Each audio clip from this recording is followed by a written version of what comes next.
Doctor Sunil Karpe जी के सानिध्य में साईं बाबा की महिमा को आत्मसात कर आध्यात्मिक जीवन जीने की कला सीखें। देखिए साई वाणी आस्था भजन पर प्रतिदिन प्रातः 7:20 बजे। आस्था पर प्रत्येक रविवार प्रातः 8:20 बजे। संपर्क सूत्र 9604050607।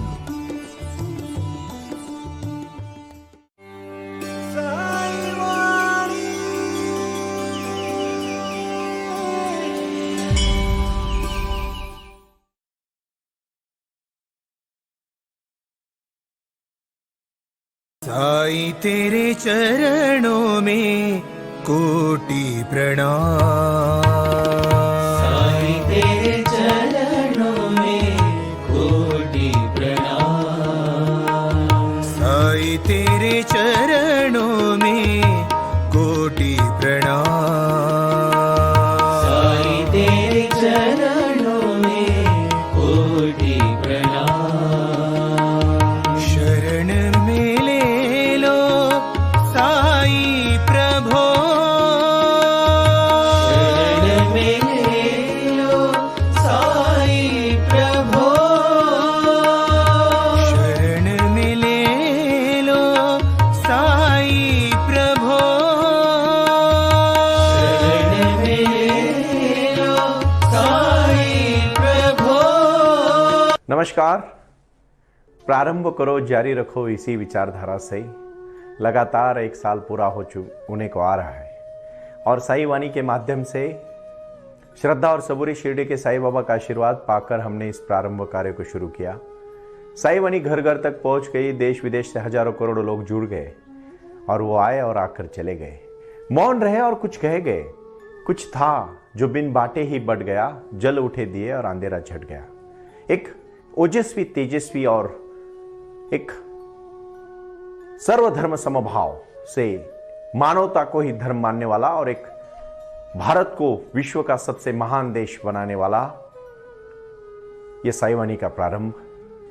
रोटी, कपड़ा, मकान और शिक्षा, आरोग्य के प्रति कटिबद्ध पूरे देश विदेश से जुड़े हुए हजारों करोड़ों साई भक्त और इसी माध्यम से यह कार्य अपने तक लेकर मैं एडवोकेट डॉक्टर सुनील नाना साहब करपे और मेरा पूरा साई परिवार आपके साथ जुड़ा है।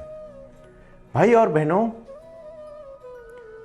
जैसे भगवान कृष्ण ने अर्जुन को कुरुक्षेत्र में कहा कि कर्म करने पड़ेंगे अर्जुन, तेरे इस भौतिक जीवन में तुझे कर्म करना पड़ेगा और कर्म का सिद्धांत सबसे महत्वपूर्ण सिद्धांत है। उसी प्रकार कर्म का सिद्धांत कहते हुए मैं साई वाणी में आज आपको कहना चाहता हूं कि रोजमर्रा की जिंदगी जीने वाले हजारों करोड़ों लोग जब तक अपने जीवन में असली कार्य को नहीं समझ पाएंगे तब तक वो कभी सुखी नहीं होंगे।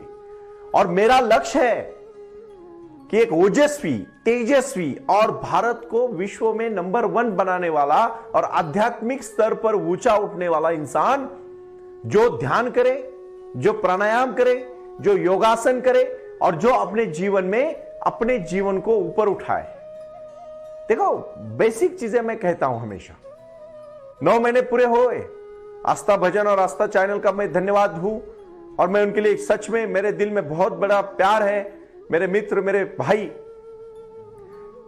जो हमारे आस्था के सहयोगी धीरज भाई ने जो इतना हमें सहयोग दिया उसके लिए भी मैं उनका शुक्रगुजार हूं और मैं धन्यवाद देना चाहता हूं कि मेरे विचार, साई वाणी के बाबा का कार्य उन्होंने घर घर तक लेके जाने के लिए हमें जो सहयोग दिया वो काबिल तारीफ है। मैंने तो मेरे जीवन का लक्ष्य तय किया है। हतो वा प्राप्यसि स्वर्गम जित्वा वा भोक्ष्यसे महिम तस्मादुत्तिष्ठ कौन्तेय युद्धाय कृतनिश्चय। कर्म के सिद्धांत पर चलने वाले हजारों करोड़ों लोग जब जीवन में जीते हैं तो भगवान के पास जाके क्या मांगते हैं? अरे खुद भगवान जो बने उनको भी अपने कर्म करने पड़े और आए हुए संकटों को सामना करना पड़ा, लेकिन उन्होंने कभी भगवान के सामने गिड़गिड़ाया नहीं।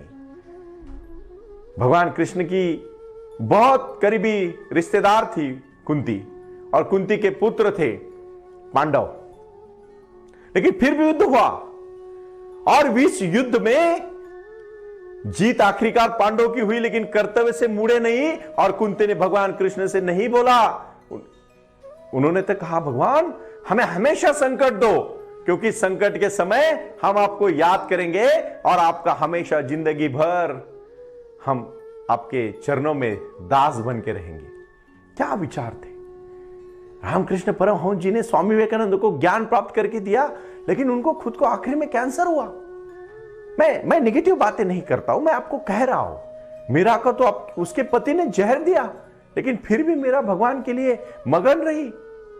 अपने जीवन में थोड़े संकट आने के बाद हम मुखर जाते हैं, नकारात्मक में के साथ चले जाते हैं, निगेटिविटी के साथ चले जाते हैं, सुसाइड करने तक का प्रयास करते हैं।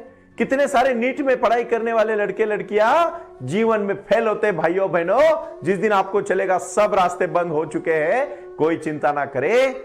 9604050607 इस नंबर पे आप कभी भी कॉल करिए। यह साई वाणी का प्रारंभ है। यह साक्षात साईं बाबा ने दी हुई शक्ति है, जो भक्ति के मार्ग से आपको जोड़ने के लिए आई है। ना हमें कोई अहंकार है, ना हमें कोई हम बहुत बड़ा कुछ कर रहे हैं इसका कोई अहम भाव है। हम सिर्फ बाबा के दास है, बाबा के भक्त हैं। और श्रद्धा सबूरी के साथ साथ प्रारंभ करो और जारी रखो, इसी विचारधारा से जुड़े हैं। एक बहुत प्रीतिपूर्ण कहानी में आज आपको कहूंगा। थोड़ा शांति से उस कहानी को आप अपने जीवन में बहुत बड़े लेवल पर आप उसको समझिएगा, क्योंकि कर्म करते समय पीछे नहीं हटना है। आज एक तय करो आपकी जिंदगी का कर्म क्या है और उसके लिए पूरी जिंदगी लगा दो। भाई और बहनों, आप कभी कभी अपने जीवन में फेल नहीं होंगे, ये मेरा विश्वास है। ये मेरी शक्ति है, मेरी भक्ति है, ये मेरा ताकत का साथ कहा हुआ है आपको कि आप कभी जिंदगी में हारेंगे नहीं। क्योंकि रोटी, कपड़ा, मकान, शिक्षा और आरोग्य के प्रति कटिबद्ध इंसान 1008 साई गुरुकुलम जब भारत देश में बनेंगे तो मुझे विश्वास है कि देश समृद्ध देश बनेगा, और उसके लिए मैं कटिबद्ध हूं। Rajasthan, Madhya Pradesh, Maharashtra, Karnataka, Tamil Nadu, Kerala, Andhra Pradesh, Delhi, UP, Bihar, Bangladesh, Assam, north east, पूरा साउथ, पूरी तरह से गोवा से लेके पूरे भारत के कोने कोने से जब साई गुरुकुलम के स्कूल शुरू होंगे और हर इंसान अपने पैर पे खड़ा होके समाज को दिशा देने का काम करेगा। भाई और बहनों, सूरज तो हर दिन उगता है, लेकिन हमें वो दिया बनना है जो हमारे दिए के नीचे 1000 लोग प्रकाश ले और अपने जीवन में बदलाव लाए। क्रांति कहानी आप ठीक से सुनिए, जो कर्म से, सिद्धांत से रिलेटेड है, लेकिन अहंकार के बिना होनी चाहिए। पता है इंसान को सबसे बड़ा समस्या क्या है जीवन में? अहंकार। एक राजा होता है इब्राहिम नाम का, और वो बहुत बड़ा महल होता है उसका, बहुत बड़ा महल। और उस महल में एक दिन रात को देखता है 2-3 बजे के समय में कोई ऊपर टहल रहा है। तो राजा ऐसी नींद खुल जाती है, देखता है रात को 2-3 बजे ऊपर कौन क्या कर रहा है। राजा उसको आवाज देता है और उसके सिपाही जाते हैं, तो वो कहता है मैं मेरा ऊंट ढूंढ रहा हूं। राजा कहा कोई पागल है, कोई महल के छत पे कैसे ऊंट कोई घूमेगा और ऊंट पहाड़ पे कैसे चला जाएगा? तो राजा उसको पूछता है कि तू ऐसा क्या बोल रहा है, ऊंट के ऊपर कैसे आ गया? तो हंस के कहता है ऊंट तो नहीं आया ऊपर, लेकिन इंसान के मन में इतना अहंकार क्यों होता है? इंसान भी तो खुद को बड़ा समझने लगा है। तो शॉक हो जाता है और तुरंत फिर से सोने को चला जाता है, लेकिन उसको नींद नहीं आती, उसकी आंखें खुल जाती है और वो भागता भागता बाहर आता है और देखता है वो इंसान कहाँ इधर उधर गिर, देखता है कहीं नहीं मिलता है।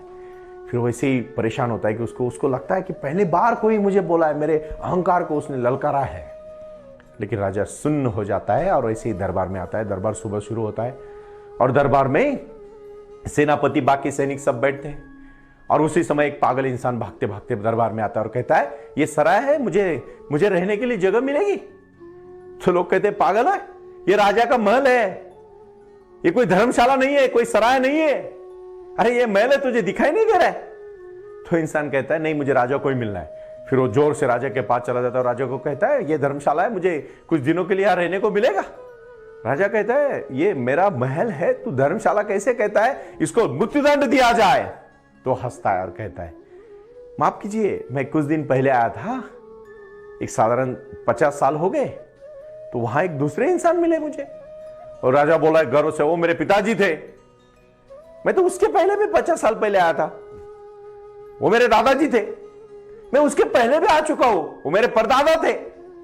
फिर राजा को अपनी गलती समझ में आती है और राजा उसके कदमों में अपना माथा रखता है और कहता है, फकीर जी, गुरुदेव, मुझे माफ करिए, मेरा अहंकार निकल गया। कुछ दिन के लिए हम आए हैं मानव जन्म में, हमें इतना घमंड क्यों?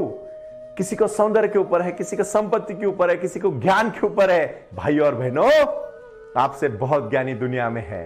अगर आप आए हो ना, तो सुंदरता के साथ अपना ज्ञान बांटो, प्रसन्नता के साथ रहो।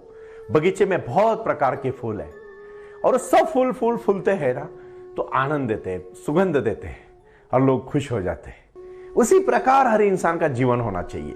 ना घमंड होना चाहिए, ना अहंकार होना चाहिए, लेकिन कर्म के प्रति भगवान वो इंसान अड़िग होना चाहिए, क्योंकि कर्म ही आपको आखिर तक लेके जाएगा। मैं इतना ही कहूंगा भाई और बहनों, शिद्दत से कहूंगा, अगर भगवान से प्रार्थना करनी हो तो भगवान को सिर्फ इतना बोलो कि मुझे पैसा, संपत्ति, गाड़ी, बंगला, जमीन, जायदाद नहीं चाहिए भगवान, मुझे आपकी साथ चाहिए, मुझे जिंदगी में खुश रहने के लिए और मेरे जिंदगी का समय बहुत अच्छी तरह से बीतने के लिए।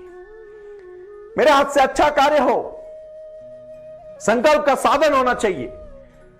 साहित्य तो जुड़ जाएगा भाई और बहनों, संकल्प का साधन होना चाहिए और संकल्प दृढ़ होना चाहिए, ना कि ऐसा थोड़ा मोड़ा संकट आने के बाद संकल्प के साथ हम भी डगमगा नहीं जाना चाहिए। क्रांति होनी चाहिए, कर्तृत्व होना चाहिए, लक्ष्य होना चाहिए और कुछ करने के लिए समर्पण होना चाहिए। कहानी तो बहुत प्रीतिपूर्ण होगी, आपने समझी भी ली होंगी, लेकिन आप उसका मतितार्थ समझिए कि अपने जीवन में अहंकार के प्रति बिल्कुल भी महत्व मत दीजिए। हमेशा अपने जीवन में एक चीज याद रखना कि मैं नम्र हूं और मुझे जो भी दिया है भगवान ने दिया है और मैं भगवान का बच्चा हूं, मैं साईं का बच्चा हूं, मैं साईं का बेटा बेटी हूं, मैं साईं का आशीर्वाद मुझ पर है और जो साईं ने मुझे मार्ग दिया। मैं 4 धार्मिक सिद्धांत आज कहूंगा, उस सिद्धांत को जीवन भर याद रखना, आपको कभी कुछ कम नहीं पड़ेगा। पहला सिद्धांत, प्रारंभ करो, जारी रखो। 2 ही जूते पहनने आपको हर दिन। पहला जूता पहना है संकल्प का और दूसरा जूता पहनना है आपको अनुशासन का, डिसिप्लिन का। बहुत लंबे तक पहुंचोगे, बहुत लंबे तक, कोई नहीं रोकेगा आपको। जिस दिन आपके अंदर डिसिप्लिन आएगा और जिस दिन आपके अंदर संकल्प आएगा भाई और बहनों, मैं लिख के देता हूं एडवोकेट डॉक्टर सुनील नाना साहब कर पे, साईं वाणी का फाउंडर हूं मैं, लेकिन बाबा के आशीर्वाद से हूं। मैं कौन हूं? मैंने तो शुरुआत की है, लेकिन प्रारंभ करो, जारी रखो। दूसरी बात सबसे महत्वपूर्ण, याद रखना, दूसरी बात उसकी है विचारधारा कि जो हम किसी का बुरा नहीं करेंगे और हम किसी को दुख नहीं देंगे, बस इतना याद रखना। तीसरा है सदैव कर्तव्य पर तत्पर रहना। एक जीवन मिला है मानव का, सबसे सुंदर जीवन है। 84 लाख योनियों में से मानव जन्म मिला है और मानव जन्म मिला है ना, यही भगवान का सबसे बड़ा उपकार है दोस्त। याद रखना, कमजोर नहीं होते लोग, मानसिकता कमजोर होती है। पता है बुरा समय किसका होता है? बुरा समय आपका नहीं है, बुरा समय उनका देखो जिनको पैर नहीं है। बुरा समय उनको देखो, कभी टाटा हॉस्पिटल में जाकर देखो, कैंसर का पेशेंट बोल रहा है ना 6 महीने मेरे पास जिंदगी के, उसका बुरा समय है। बुरा समय पता है किसका है? जिसको आंख नहीं है। बुरा समय पता है किसका है? जिसको हाथ नहीं है। अरे आपका तो बहुत अच्छा समय है, इतना अच्छा शरीर और समय है ना आपके पास, इससे अच्छा समय और है ही नहीं।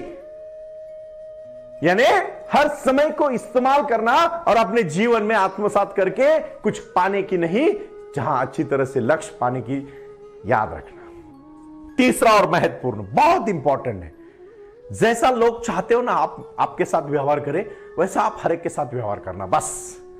और आखिरी और चौथा बहुत महत्वपूर्ण है, याद रखना इसको, हर दिन मेडिटेशन करना भाई और बहनों। साई क्रिया और साई ध्यान एक जीवन का आत्मसात पाठ बनाओ। प्राणायाम की शक्ति इतनी बड़ी शक्ति है ना, उसे जीवन सुधर जाता है, बदल जाता है। इंसान नर का नारायण बन सकता है, एक अंगुली मार ऋषि बन सकता है भगवान बुद्ध के सानिध्य से। इसीलिए मैं गुरु ब्रह्मा गुरु विष्णु गुरु देवो महेश्वरा गुरु साक्षात परब्रह्म तस्मै श्री गुरुवे नमः। यत्र योगेश्वरो कृष्णो यत्र पार्थो धनुर्धर तत्र श्रीर विजयो भूतिर ध्रुवा नीतिर मतिर मम। कितना अच्छा विचार। अरे जहां भगवान कृष्ण है, जहां धर्म है, जहां साईं बाबा का आशीर्वाद है, वहां आपको विजय पक्का है। उस विजय को किसी की दूसरे की जरूरत नहीं, सिर्फ अपने अंदर के अपने आत्मा को जगाओ। तेरा साई तुझमें, साई इतना दीजिए जामे कुटुंब समाए, मैं भी भूखा ना रहूं, साधु भी भूखा ना जाए।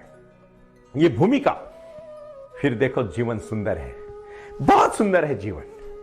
लेकिन उस जीवन को सुंदरता की तरफ देखने वाली आंख होनी चाहिए। और जिस दिन वो आंख आपको मिलेगी, याद रखना भाई और बहनों, उससे ज्यादा सुंदर जीवन किसी का नहीं हो सकता। शुरुआत आज से करे, अभी से करे, अपने से करे और अपने जीवन तक लेके जाए। उसी को कहते हैं परम शक्ति। साई वाणी प्रारंभ करो, जारी रखो, इसी विचारधारा से जुड़ो। आओ अपना जीवन बदलो साई के सानिध्य में, और अपने जीवन को लक्ष्य के साथ जोड़ो, और अपना लक्ष्य पाने के लिए पीछे मत हटो। यही आज का साई वाणी का बहुत महत्वपूर्ण में संदेश। अहंकार छोड़ो, प्रारंभ करो, जारी रखो, संकल्प के प्रति अडिग रखो, अहंकार को छोड़ दो और साक्षात जीवन में बदलाव लाने के लिए आज से ही प्रारंभ करो और जारी रखो। सिर्फ प्रारंभ नहीं, प्रारंभ करो और जारी रखो। इसी विचारधारा से जुड़ना है, लक्ष्य को पाना है, क्योंकि बिना लक्ष्य की कोई जिंदगी नहीं होती। उसी प्रकार जीवन कहीं नहीं है। आखिरी में मैं इतना ही कहूंगा, ओम साई राम। प्रारंभ करो, जारी रखो। प्रणाम।